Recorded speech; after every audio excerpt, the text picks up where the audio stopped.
धानोरा गावामध्ये इर्शाद पाशा यांचा भव्य सत्कार करण्यात आला।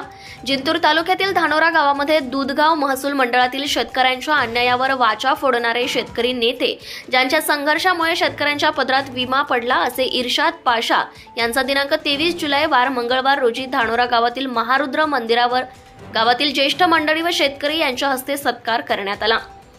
त्यानंतर गावकरी मंडळी यांनी येणाऱ्या सर्व लढ्यात आम्ही गावकरी सुद्धा सामील आहोत असे हात वर करून आश्वासित केले व आपल्या हातून येत्या काळातही शेतकऱ्यांचे कल्याण हो यासाठी शुभेच्छा दिल्या। दूधगाव महसूल मंडळातील शेतकऱ्यांना सरसकट विमा आपापल्या खात्यावर पडला आहे। शेतकऱ्यांच्या चेहऱ्यावर एक आनंद दिसून येत आहे। त्यामुळे इर्शाद पाशा यांच्या या कार्याला यश आले आहे। धुमाकूळ महाराष्ट्र न्यूज टीव्ही चॅनल साठी परभणी जिल्हा प्रतिनिधी संतोष तायडे, परभणी। आपल्या परिसरातील ताज्या आणि महत्त्वाच्या बातम्या पाहण्यासाठी आजच आपल्या धुमाकूळ महाराष्ट्र न्यूजला YouTube वर सबस्क्राइब करा आणि बेल आयकॉन प्रेस करा।